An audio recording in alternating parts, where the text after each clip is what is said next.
हमने दीपावली का त्यौहार, जो कि एक हमारे सभी त्योहारों में से एक प्रमुख त्यौहार है,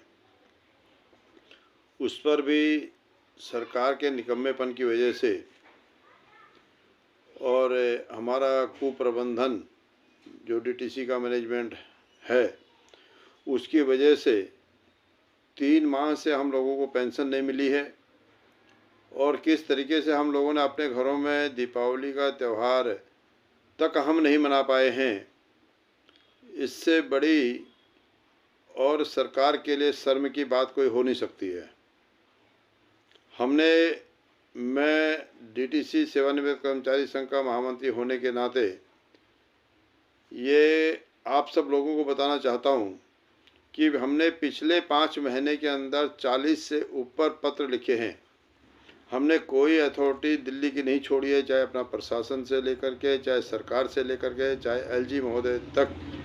हमने कई बार पत्र लिख करके इनको बताया कि हमें पेंशन नहीं मिल रही है, और हम कितने परेशान हैं। हमारे लिए कोई मेडिकल योजना भी नहीं है, जिसकी वजह से कि आज इलाज कराना तक बुजुर्ग लोगों के लिए दुर्भर हो गया है। उसके बावजूद भी ना तो हमारे एलजी साहब ने अभी तक सुनी, ना हमारी सरकार ने सुनी, और ना ही हमारी पक्ष और विपक्ष की किसी अन्य पार्टियों ने सुनी। हम दिल्ली के सभी विधायकों के पास, दिल्ली के सभी सांसदों के पास, दिल्ली के सभी प्रमुख तीनों पार्टियों के अध्यक्षों के पास अपनी पीड़ा को, अपने दर्द को लेकर के गए। आज मुझे बड़ी शर्म के साथ ये बात कहनी पड़ रही है कि इतनी असंवेदनशीलता इन लोगों के अंदर आ गई है। बिल्कुल संवेदना नाम की चीज़ मैं कहता हूँ कि नहीं रही है, कि इन्हें इतनी भी शर्म नहीं आती है कि ये बुजुर्ग हैं, तुम्हारे परिवार के मुखिया हैं। जब इलेक्शन का समय आता है तो ये लोग हमारे को चाचा, ताऊ, काका सब कहते हैं, दादा, परदादा सब बनाते हैं। लेकिन आज जब बुजुर्गों को पेंशन नहीं मिल रही है, 3-3, 4-4 महीने हो गए हैं, तो इन्हें शर्म नाम की चीज़ नहीं है। कोई हमारी बात को सुनने के लिए, कोई हमारी बात को समाधान निकालने के लिए कोई तैयार नहीं है, कोई आगे आने के लिए तैयार नहीं है। मैं आज इस वीडियो के माध्यम से अपने अंदर का दर्द, अपनी पीड़ा, 21,000 कर्मचारियों का हम प्रतिनिधित्व करते हैं, इस पीड़ा के साथ मैं आप लोगों को बताना चाहता हूं कि इसका आने वाले समय में, इलेक्शन में आप लोगों को खामियाजा भुगतना पड़ेगा, जो आज आप हमारी बात को सुनने के लिए कोई तैयार नहीं है। क्योंकि हम सभी पार्टियों के पास गए हैं, ऐसा नहीं कि हमने किसी पार्टी को छोड़ा है, ऐसा नहीं कि हमने किसी जनप्रतिनिधि को छोड़ा है। हमने विधायकों के पास अपनी गुहार लगाई, हम विधायकों के पास लेटर लिख करके लेकर के गए, हम सांसदों के पास लेटर लिख करके लेकर के गए। अभी तक तो हमारी और समाधान तो बहुत दूर की बात है। हमने सबसे अनुरोध किया कि हमारे माननीय उपराज्यपाल महोदय के साथ मीटिंग करवा दीजिए, क्योंकि जब सरकार के मंत्री, सरकार के परिवहन मंत्री, सरकार के मुख्यमंत्री बार बार पत्र लिखने के बावजूद भी हमारे को अपने पास बिठा करके और हमारी वेदना सुनने के लिए भी तैयार नहीं है, तो उसके ऊपर रास्ता बनता है उपराज्यपाल महोदय का। इसलिए हम लोगों ने कोशिश की कि हमारी पीड़ा को उपराज्यपाल महोदय सुने, कम से कम वो हमारी पीड़ा को सुन करके कोई ना कोई समाधान इसका निकाले। लेकिन कोई इस पीड़ा को सुनने के लिए तैयार नहीं है। समाधान तो बहुत दूर की चीज़ है।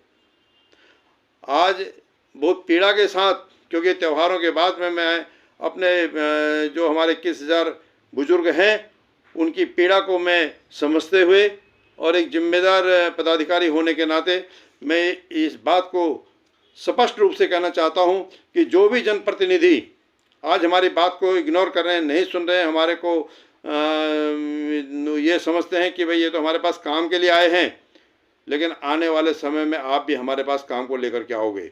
जब इलेक्शन का समय होता है तो आप हमारे पैरों के हाथ लगाते हो, चाचा जी वोट दिलाना, ताऊ जी वोट दिलाना, दादाजी वोट दिलाना। वो समय आपको याद करना चाहिए, वो समय जल्दी आने वाला है, आप इसको भूल नहीं सकते हैं।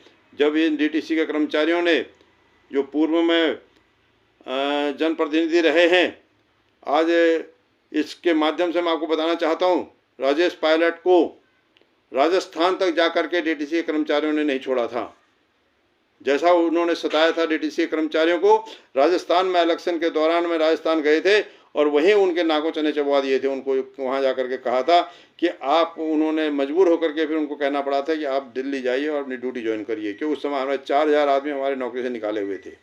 और वो 4000 आदमी में से कुछ जनप्रतिनिधि वहाँ, हमारे प्रतिनिधि यूनियन के वहाँ पहुँचे, उन्होंने इलेक्शन में उनका वहाँ पर विरोध किया, तो उनको 1 हफ्ते के अंदर उन्होंने कहा कि आप दिल्ली जाइए, मैं भी आपको नौकरी ज्वाइन करवा देता हूँ। वो उस टाइम परिवहन मंत्री थे।